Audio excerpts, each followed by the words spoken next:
सभी बच्चों को नमस्कार।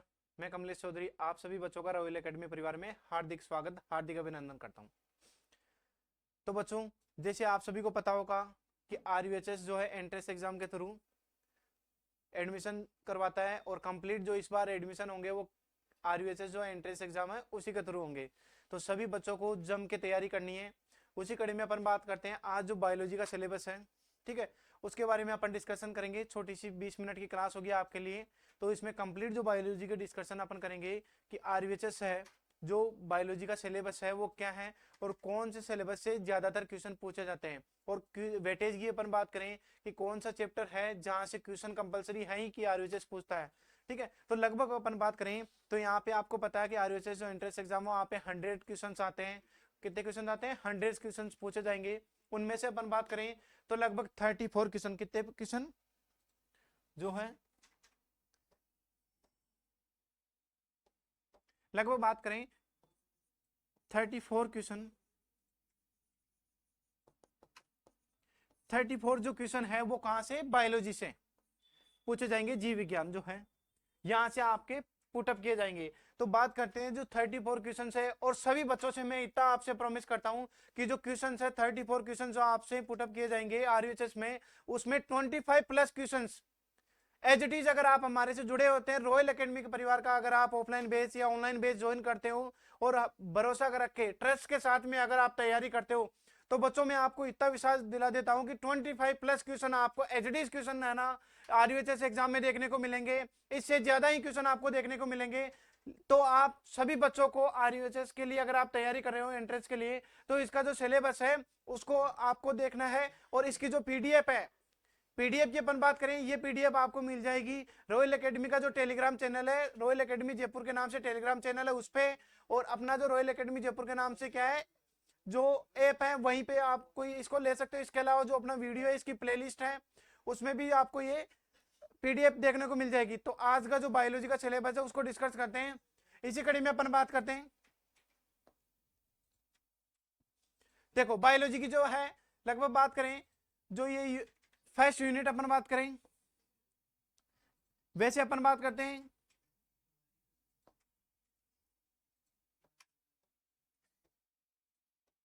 देखो जो फर्स्ट यूनिट अपन बात करते हैं वैसे तो इसका नाम है क्या? जनन, रिप्रोडक्शन।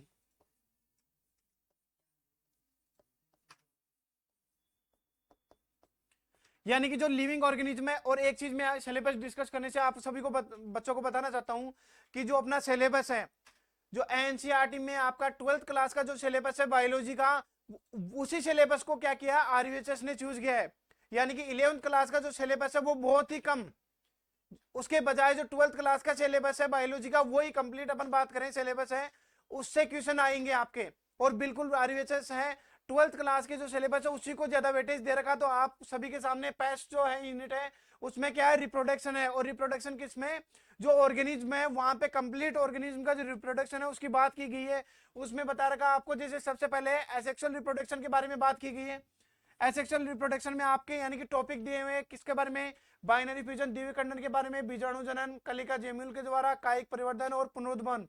यानी कंप्लीट यहाँ पे मेंशन किया गया है एक एक टॉपिक को कि कहां से क्वेश्चन पूछे जाएंगे। तो आपको कंफ्यूजन में नहीं रहना है इसके बाहर। और आरवीएचएस का एक सबसे अच्छा जो कॉन्सेप्ट है कि जो सिलेबस आपको दिया हुआ है उससे बाहर क्वेश्चन आने के चांसेस बहुत ही कम है। तो अगर आप रियल में आपके पास में सिलेबस है, सबसे पहले आप सिलेबस को आना अपने साथ में रखें प्रिंट आउट, उसके बाद में आप तैयारी करना स्टार्ट करें। और जो सिलेबस में जो पॉइंट मेंशन किए गए हैं एक एक पॉइंट को लेके अपन को तैयारी करनी है। यानी कि एक भी पॉइंट जो है छोटे छोटा उसको नहीं छोड़ना है। तो बात करते हैं रिप्रोडक्शन में, अपन बात करें कौन सा है? एसेक्सुअल रिप्रोडक्शन है। उसके अंदर अपन बात करें कि एक एक पॉइंट दे रखा है, द्विविखंडन दे रखा है, बाइनरी फ्यूजन। जैसे इसमें बाइनरी फ्यूजन में आपको पता है अमीबा आता है, ठीक है, बीजाणु जनन के द्वारा कलिका जेम्यूल कायिक प्रवर्धन और पुनरुत्थान, यानी कि अलैंगिक जनन और लैंगिक जनन है। इसके बारे में कंप्लीट दे रखा है। उसमें लैंगिक जनन में युग्मक जनन कैसे होता है, गेमिटोजेनेसिस, उसके बाद में जीवों में लैंगिकता, एक लिंगी, द्विलिंगी, उभयलिंगाश्रय जो है। पादप जंतुओं की अपन बात करें तो वह युग्मक जनन की संरचना के दौरान कोशिका जो है, कोशिका में कौन सा विभाजन? अर्धसूत्री विभाजन युग्मक।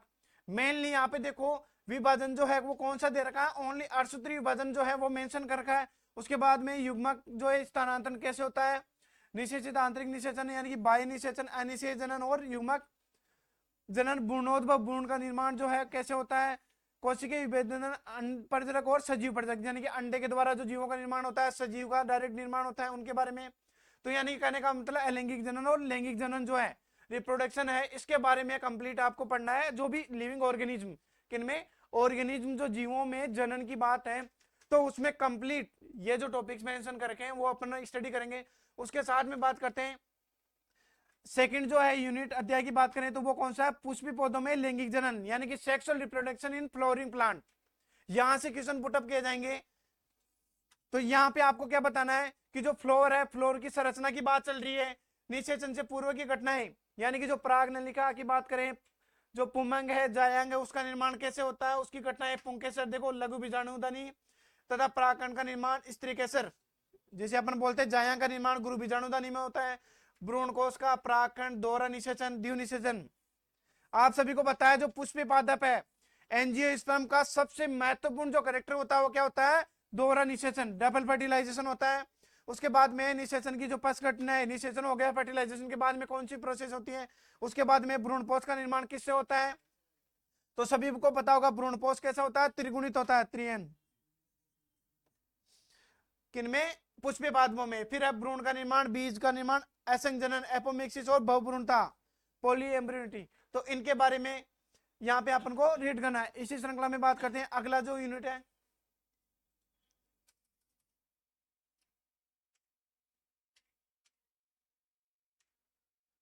फिर जो अध्याय थर्ड आता है वो आता है क्या, मानव जनन, ह्यूमन रिप्रोडक्शन की बात चलती है। किसकी चलती है, ह्यूमन रिप्रोडक्शन की बात चलती है। तो यहाँ पे कंप्लीट जो मानव में जनन है वहां पे क्या, पुरुष जनन तंत्र, स्त्री जनन तंत्र के बारे में कंप्लीट आपको डिस्कशन से पढ़ाया जाएगा। उसके बाद में युग्मक जनन के बारे में जो है मेंस्ट्रुएशन साइकिल है उसकी बात चल रही है, निषेचन, फर्टिलाइजेशन, अंतरोपण जो है एम्ब्रियो यानी कि निषेचन के बाद में जो भ्रूण है किसमें, जो जाइगोट है किसमें, यूट्रस के अंदर क्या होता है, इंप्लांट होता है, उसकी प्रोसेस है, सरगर्भता और भ्रूण परिवर्तन, गर्भधारण के बाद में भ्रूण में क्या परिवर्तन होते हैं, प्रसव कैसे होता है और दुग्ध स्त्राव।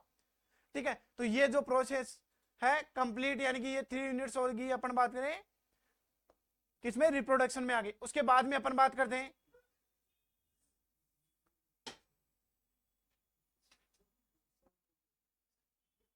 फोर्थ जो अपना अध्याय है वो क्या, जनन स्वास्थ्य, रिप्रोडक्टिव हेल्थ, कि जो जनन होगा, रिप्रोडक्शन होगा मनुष्य में, उस समय में क्या क्या समस्याएं आ जाती है। तो जन्म स्वास्थ्य से रिलेटेड आपको कौन कौन सी समस्या है, जनसंख्या विस्फोट क्या है, जन्म नियंत्रण अपन को कैसे कंट्रोल कर सकते हैं, सहगर्भता का चिकित्सीय समापन, जो गर्भ है उसका समापन कैसे करें। उसके बाद में यौन संचारित रोग, सबसे इंपॉर्टेंट यहां से क्वेश्चन पूछे जाते हैं, बिल्कुल, बंध्यता, स्टेरिलिटी, वासेक्टोमी, टूबेक्टोमी जो है उसका अपन कंप्लीट पढ़ेंगे डिस्क्रिप्शन में। Reproductive health problems and studies, population explanation, birth control, medical termination of pregnancy, sexual termination disease और इनफर्टिलिटी। इसी श्रृंखला में बात करते हैं 7 जो अपनी यूनिट है, यूनिट नंबर 7 वो है क्या, आनुवंशिकी और विकास, जेनेटिक्स एंड इवोल्यूशन। किसकी बात करें, जेनेटिक्स और इवोल्यूशन। तो यहाँ पे अपन बात करें कंप्लीट जो वंशानुगति की विविधता है, principle of inheritance and variation जो है, यहाँ से क्वेश्चन आपके पूछे जाएंगे। इसमें अपन बात करें तो क्या है, Mendelian law of inheritance, inheritance of genes, law dominance, law of segregation, codominance, inheritance of 2 genes, law of independent assortment, law of independent assortment, फिर है chromosomal theory of inheritance, linkage, recombination, polygenic inheritance और pleiotropy, sexual determination, sex determination in humans, sex determination in honey bee, mutation, genetic disorder, pedigree जो है gene की वो, उसके बारे में फिर है एनालिसिस, मेंडलिज्म डिसऑर्डर, मेंडलिज्म जो है उसके डिसऑर्डर है, जैसे कौन सा है, कलर ब्लाइंडनेस और हीमोफीलिया है उसके बारे में, और उसके लास्ट में सिकल सेल एनीमिया।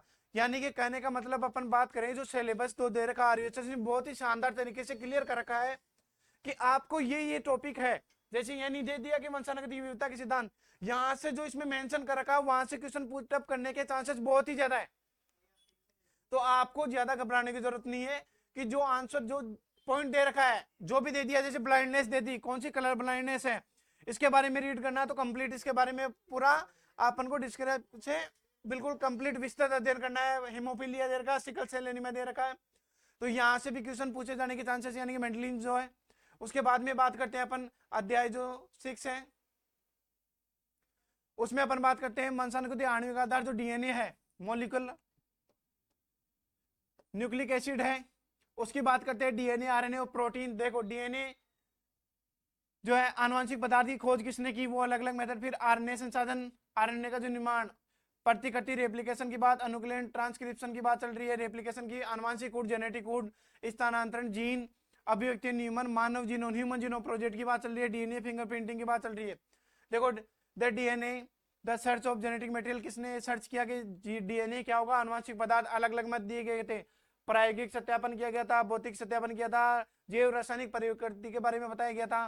फिर आरएनए जो वर्ड उसके बारे में, रेप्लिकेशन ट्रांसक्रिप्शन, रेप्लिकेशन बताइए कि डीएनए से एमआरएनए बनता है, उसकी प्रोसेस के बारे में, कंप्लीट ट्रांसक्रिप्शन, ठीक है, इसके बारे में पढ़ना। फिर है जेनेटिक कोड के बारे में, ट्रांसलेशन के बारे में, प्रोटीन जो है एमआरएनए उससे प्रोटीन का निर्माण, regulation of gene expression, gene जो है उसका रेगुलेशन कैसे होता है, अभिव्यक्ति, जीन कैसे अभिव्यक्त होती है, यानी कि जो गुणसूत्र है उस पे जीन पाई जाती है, जीन किसको कैरी करती है, कैरेक्टर्स को, वो जो आगे अगले आने वाली पीढ़ी में कैसे अभिव्यक्त होती है उसके बारे में, ह्यूमन जीनोम प्रोजेक्ट एचजीपी। फिर डीएनए फिंगरप्रिंटिंग जिसकी खोज एलेक्स जेफरीज ने की थी, यानी कंप्लीट विस्तार अध्ययन करें। उसके बाद में अध्याय जो 7 है वो है कौन सा, विकास एवोल्यूशन। उसमें अपन बात करेंगे ओरिजिन ऑफ लाइफ, जीवन की उत्पत्ति, एवोल्यूशन ऑफ फॉर्म्स, यानी कि जीवन का विकास कैसे हुआ, उसकी थ्योरी जो है, सिद्धांत है, व्हाट आर द एविडेंस, इसके क्या यानी कि जो मनुष्य के जो एवोल्यूशन हुआ, विकास है, उसकी उत्पत्ति के जो है प्रमाण क्या है, what is the adaptive radiation, यानी कि जो विकर्ण सिद्धांत है वो क्या है। उसके बाद में है बायोलॉजिकल इवोल्यूशन ऑफ, बायोलॉजिकल जो विकास है उसकी बात करेंगे, मेंडलिज्म ऑफ इवोल्यूशन, मेंडलीय विकास की अपन है उसकी बात करेंगे। उसके बाद में हार्डी वेनबर्ग प्रिंसिपल, जो हार्डी वेनबर्ग है उसका सिद्धांत की बात करेंगे। उसके बाद में a brief account of evolution, यानी कि उसके बाद में जो विकास है उसका संक्षिप्त विवरण की बात करेंगे। Origin and evolution of man, यानी कि मानव जो है सबसे इंपॉर्टेंट यहाँ पे अपन बात करें, यहाँ से क्वेश्चन है, हर बार आता है कम से कम एक क्वेश्चन, ठीक है, इस चैप्टर से, यानी कि यहाँ से बात करें ओरिजिन, यहाँ पे कौन कौन सा मानव था, उनका जो वैज्ञानिक नाम थे वो क्या क्या थे, जूलॉजिकल नेम की अपन बात करें तो वो यहाँ से पूछा जाता है, किस किस के मानव की कब उत्पत्ति होती, कौन किसकी क्या क्षमता थी, कितनी यानी कि मस्तिष्क क्षमता थी, ठीक है। तो ये क्वेश्चन इसी श्रृंखला में बात करते हैं। अगला जो अध्याय है यूनिट नंबर 8 अपन बात करें, और अध्याय नंबर 8 मान, यानी कि यूनिट का नाम है मानव कल्याण में जीव विज्ञान, human health and disease.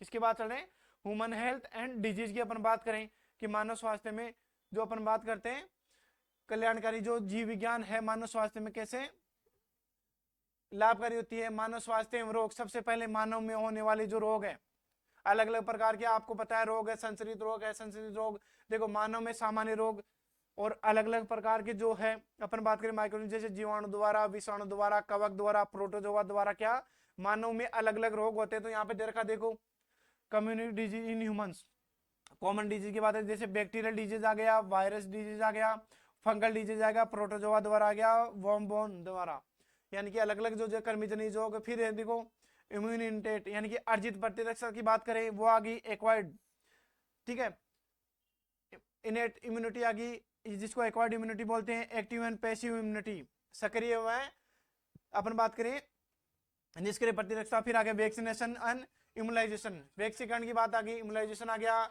Allergies जो है अलग अलग प्रकार की होती है, ऑटो हीमोग्लोबिन, इम्यून सिस्टम है उसकी बात करेंगे, इन द बॉडी, बॉडी में जो इम्यून सिस्टम है उसकी बात, और सबसे मेन देखो एड्स की बात कर रही है, कैंसर की बात चल रही है ना।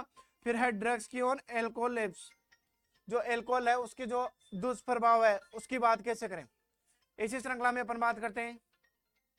तो अध्याय नंबर 9 है खाद्य उत्पाद में वृद्धि की कार्यनीति, यानी कि strategy of for investment in food and production. अध्याय नंबर 9 है, यानी कि पशुपालन जो डेयरी फार्म है उससे संबंधित है, डेयरी फार्म हो गया, एनिमल हस्बेंड्री से संबंधित डेयरी फार्म हो गया, मैनेजमेंट डेयरी फार्म का मैनेजमेंट कैसे करेंगे, पोल्ट्री फार्म हो गया, उसके अलावा पोल्ट्री फार्म का मैनेजमेंट, एनिमल ब्रीडिंग जो पशु जो है प्रजनन वो कैसे किया जाता है, beekeeping fishes, beekeeping मधुमक्खी पालन हो गया, फिशरी पालन, मछली पालन हो गया, व्हाट इज प्लांट ब्रीडिंग, पादप प्रजनन क्या होता है उसके बारे में पढ़ेंगे। फिर है plant breeding for disease resistance, यानी कि जो नए पादप कैसे बनाए, रोग प्रतिरोधी पादपों का निर्माण कैसे करें, उसके बारे में बात करते हैं। फिर देखो plant breeding for development resistance to the insect pests, यानी कि जो इंसेक्ट है, कीट है, उनके प्रतिरोधी जैवरोधी जो किसमें उनका विकास कैसे करें, जिसके अलग अलग एग्जांपल है फ्लोर्स और टमाटर हो गया, बीटी कॉटन हो गया, राइस वगैरह। फिर है सिंगल सेल पोटेंसी, एससीपी, और टिश्यू कल्चर। सबसे इंपॉर्टेंट यहां से भी क्वेश्चन आता है टिश्यू कल्चर में से। तो यानी कि कहने का मतलब यहाँ पे जो मेंशन करेंगे टॉपिक्स, वहां से क्वेश्चन आने के चांसेस बहुत ही ज्यादा होते हैं। और टोटल जो अपने बात की थी क्वेश्चन जो है वो कितने होंगे, 24 क्वेश्चन यहाँ पे पुटअप किए जाएंगे। इसी के साथ में बात करते हैं अगला जो अध्याय है, मानव कल्याण में सूक्ष्म जीव, माइक्रोब्स इन ह्यूमन वेलफेयर। मानव स्वास्थ्य की अपन बात करें, जो सूक्ष्म जीव है उनका क्या उपयोग है। तो सबसे पहले देखो घरेलू उत्पादों में सूक्ष्म जीव, माइक्रोब्स इन हाउ प्रोडक्ट्स, फिर है माइक्रोब्स इन इंडस्ट्री प्रोडक्ट्स, यानी कि जो औद्योगिक उत्पादन है वहां पे जो माइक्रो सूक्ष्म जीव है वहां का उनका काम है। फिर है माइक्रोब्स इन सीवेज ट्रीटमेंट, आप सभी को होता है सीवरेज के अंदर भी माइक्रो ऑर्गेनिज्म जो है उनका उपयोग के लिए। फिर है माइक्रोज इन प्रोडक्शन ऑफ बायोगैस, जो बायोगैस है उत्पादन में, उसमें उसका माइक्रोब्स का क्या काम है, माइक्रोब्स बायो कंट्रोल एजेंट, जो जैव प्रतिरोधी उर्वरक है उसके रूप में, जैव नियंत्रण के रूप में माइक्रोजेंस का कैसे काम मिलता है। फिर है माइक्रोब्स एज बायो फर्टिलाइजर, बात करें कि जो जैव उर्वरक के रूप में सूक्ष्म जीव कैसे काम में आते हैं। इसी के साथ में फिर बात करते हैं यूनिट नंबर 9, कौन सी, यूनिट नंबर 9 जो है जैव प्रौद्योगिकी। यहां से भी बात करें लगभग 2 से 3 क्वेश्चन, कितने, 2 क्वेश्चन, कम से कम 2 क्वेश्चन यहां से पुटअप किए जाते हैं। जैव प्रौद्योगिकी सिद्धांत एवं प्रक्रम, यानी कि बायोटेक्नोलॉजी के प्रिंसिपल एंड प्रोसेस। सबसे पहले बात करें बायोटेक्नोलॉजी प्रिंसिपल, बायोटेक्नोलॉजी के क्या क्या प्रिंसिपल है। फिर जेनेटिक इंजीनियरिंग क्या होती है, बायो प्रोसेस क्या होती है किसकी, इंजीनियरिंग की। फिर है tools of recombinant DNA, RDT है टेक्नोलॉजी, उसकी बात करें। फिर है रेस्टिकेशन एंजाइम दे रखा अलग से, क्लोनिंग वेक्टर जो वाहक है उसके बारे में बात करें। कंपोनेंट ऑफ होस्ट, जो होस्ट है कोशिका, उसके बारे में देखो। पोर ट्रांसफॉर्मेशन कैसे होता है विथ रिकॉम्बिनेंट डीएनए, कि जो रिकॉम्बिनेंट डीएनए है उसमें परपोषी कोशिका में रिकॉम्बिनेंट डीएनए को कैसे ट्रांसफर किया जाता है। Process of recombinant DNA technology, isolation of gene genetic material DNA, GMO जो है वो कैसे बनाए जाते हैं। फिर देखो cutting of DNA specific location, आप सभी को पता है स्पेसिफिक लोकेशन से डीएनए को कट करने के लिए क्या चाहिए अपन को, रेस्टिकेशन एंजाइम चाहिए। और कौन से स्पेसिफिक एंड से कट करने के लिए कौन सा रेस्टिकेशन एंडोन्यूक्लियस एंजाइम चाहिए, वो उसके बारे में अपन को बात करनी है। फिर है एम्प्लीकेशन of gene of the interest, यानी कि अपन को जीन जो है वो कैसे एम्पलीफाई वृद्धि करेगी। यूज पीसीआर, पीसीआर जो मेथड है किसने, कैरी ने इसकी खोज की थी कि डीएनए के जो पॉलीमर है वो कैसे बनेंगे। फिर है insertion of recombinant DNA into the host, फिर जो रिकॉम्बिनेंट डीएनए है उसको इंसर्ट कैसे करेंगे जो होस्ट सेल है उसमें। फिर उसके अलावा होस्ट सेल और ऑर्गेनिज्म ऑन ऑब्टेन, और उसको कैसे अपन क्या कर सकते हैं, प्राप्त कर सकते हैं। तो यह है यूनिट नंबर 9। इसी के साथ में बात करते हैं अगली जो यूनिट है, जो बायोटेक्नोलॉजी है, इसके जो उपयोग है, यूनिट नंबर 12, जैव प्रौद्योगिकी और उसके उपयोग, बायोटेक्नोलॉजी एंड इट्स एप्लीकेशन। किसकी बात करें, बायोटेक्नोलॉजी एंड इट्स एप्लीकेशन की। बायोटेक्नोलॉजी के अपन बात करें क्या क्या उपयोग है, बायोटेक्नोलॉजी प्रिंसिपल और थ्योरी अपन ने पढ़ ली। अब बात करते हैं बायोटेक्नोलॉजी के जो प्रिंसिपल्स हैं। तो देखो कृषि में अपन बात करें किसमें, बायोटेक्नोलॉजी की जो एप्लीकेशन है इन एग्रीकल्चर, सबसे मस्त जो है एग्रीकल्चर में क्या यूज है, biotechnology application in medical genetically, यानी कि मेडिसिन जो है जनरेट करने में इसके बायोटेक्नोलॉजी के क्या उपयोग है। फिर है इंजीनियर्ड इंसुलिन, जो कृत्रिम तरीके से क्या बनाई जाती है, इंसुलिन, जिसको क्या बोलते हैं, ह्यूमुलिन।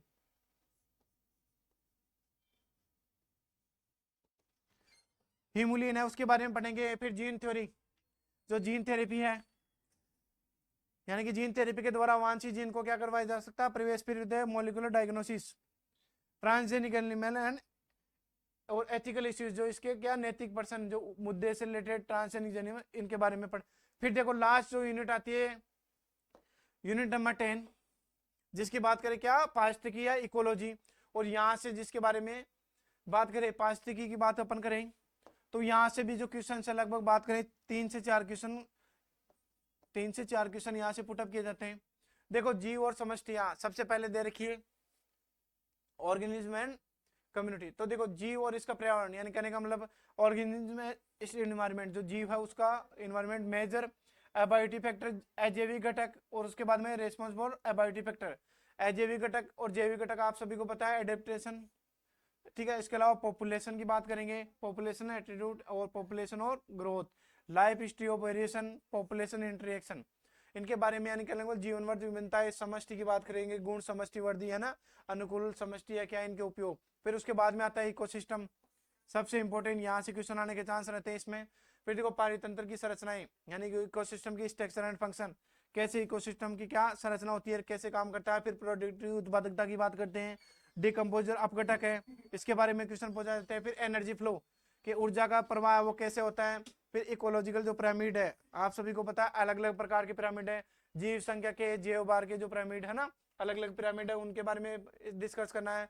फिर इकोलॉजिकल सक्सेशन, यहाँ पे जो सक्सेशन है कि जो जीव है, यानी कि पृथ्वी पे जीवों की जो उत्पत्ति है उसके बारे में बात करें तो वो कैसे होती है, यानी कि सर्वप्रथम जो लाइकेंस है वो सक्सेशन जो है प्रक्रिया उसको प्रारंभ करते हैं। फिर देखो न्यूट्रिशन जो साइकिल है, अलग अलग जो न्यूट्रिशन उनका साइकिल कैसे चलता है, और इकोसिस्टम जो है उसकी जो सेवाएं परितंत्र से रिलेटेड वो उसकी बात करेंगे। फिर उसके बाद में बायोडाइवर्सिटी, यानी कि बायोडाइवर्सिटी एंड कंजर्वेशन, संरक्षण, जैव विविधता और इसका संरक्षण किसका, बायोडाइवर्सिटी का।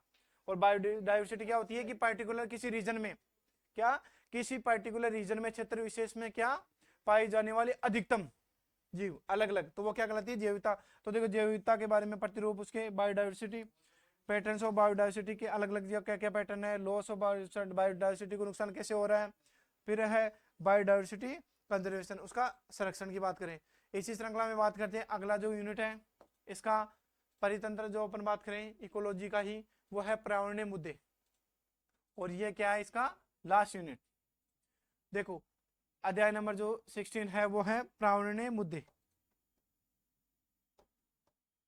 पर्यावरणीय मुद्दे, इन्वायरमेंट इश्यूज, क्या क्या इश्यूज है, ठीक है। तो सबसे पहला है पोल्यूशन, जो है कौन सा, वायु प्रदूषण है उसका नियंत्रण।